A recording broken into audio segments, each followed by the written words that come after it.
Ghana coup, 6 sentenced to death, including soldiers. Yeah, the coup plotters in Ghana, 6 of them have been sentenced to death. 6 Ghanaians, among them 3 military personnel, have been sentenced to death by hanging for their role in a coup conspiracy that unfolded 3 years ago. There was a heavy security deployment outside the High Court in Accra during the sentencing on Wednesday.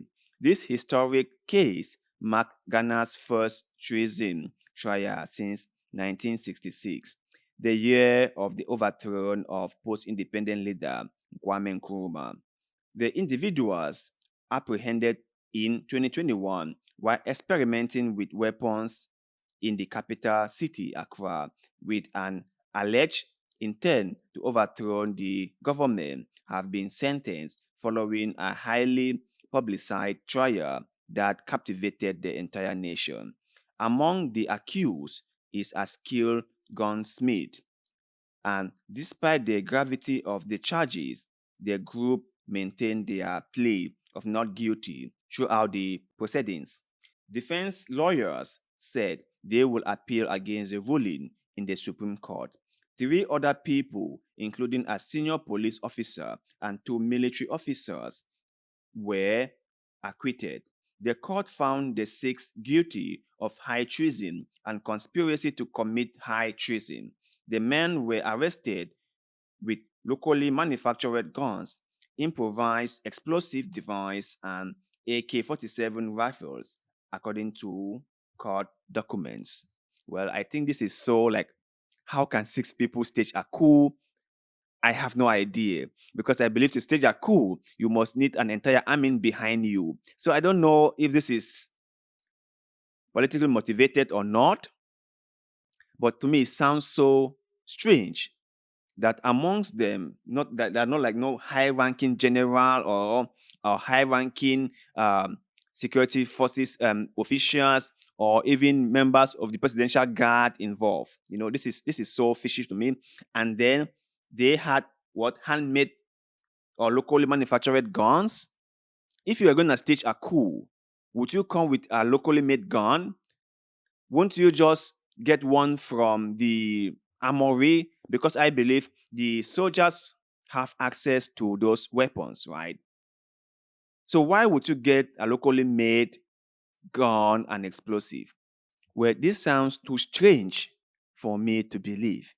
And I hope the authorities in Ghana did a proper investigation before passing this sentencing, because it's so strange.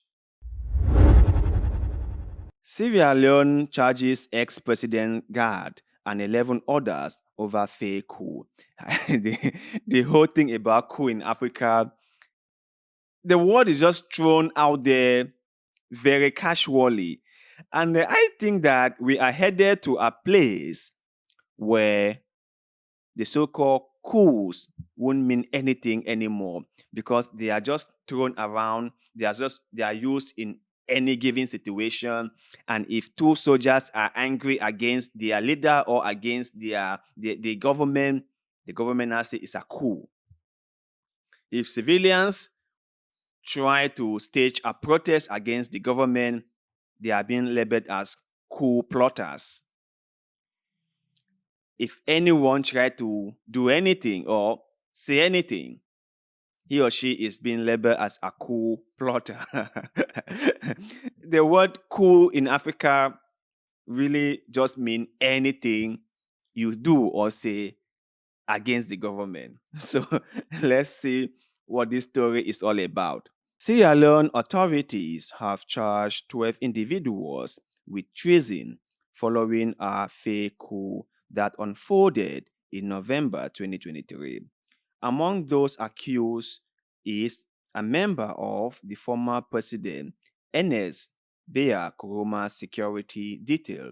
The government announced this significant development on Tuesday, shedding light on the aftermath of the thwarted coup.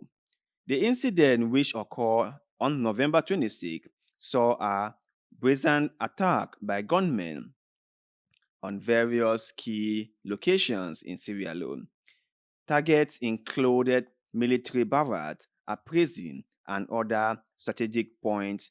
The assailants successfully orchestrated the release of approximately 2,200 inmates, while the violence onslaught resulted in the tragic loss of more than 20 lives. The accused were arraigned before a magistrate court in the capital Freetown on Tuesday, the Information Ministry said in a statement, adding that they include ex-police, correctional officials, and former coroner bodyguard Amadou Kota.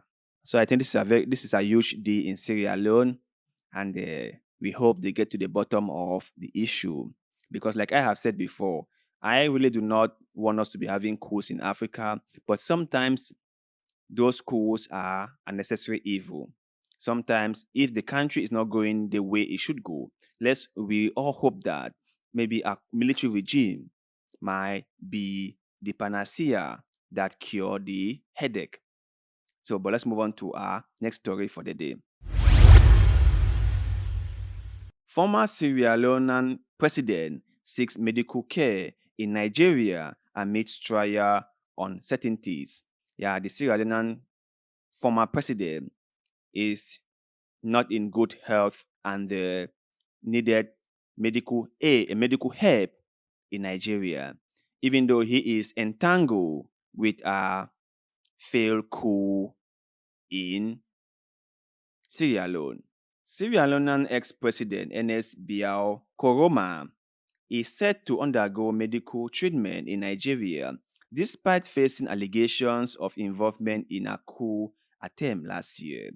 The High Court granted him a 3-month leave on Wednesday, raising widespread speculation about a potential exile arrangement.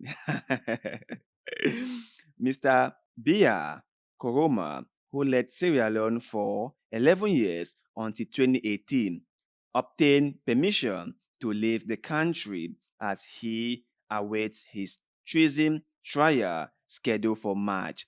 Current President Julius Maada Bio succeeded him in office.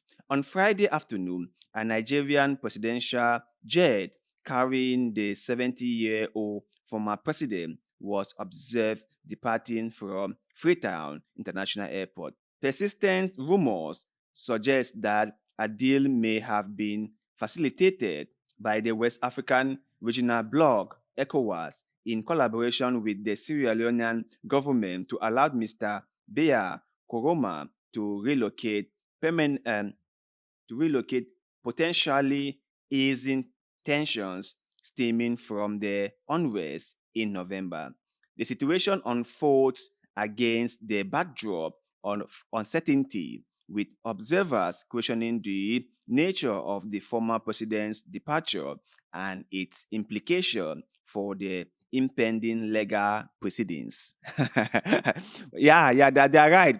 I think that this is just an exile strategy. I think that he's not gonna be allowed in. Because remember,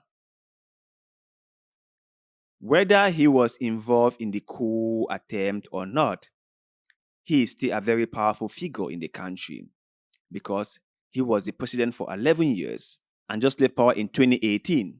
From 2018 to now is just 6 years.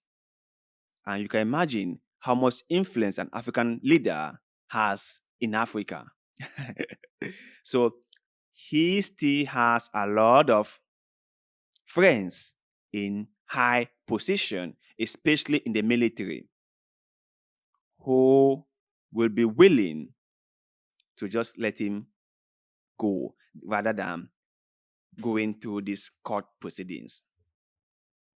So, like the article mentioned, it might just be an exile agreement between both parties. But be that as it may, we wish the president a speedy recovery, we wish him long life, and we wish him peace and happiness in retirement.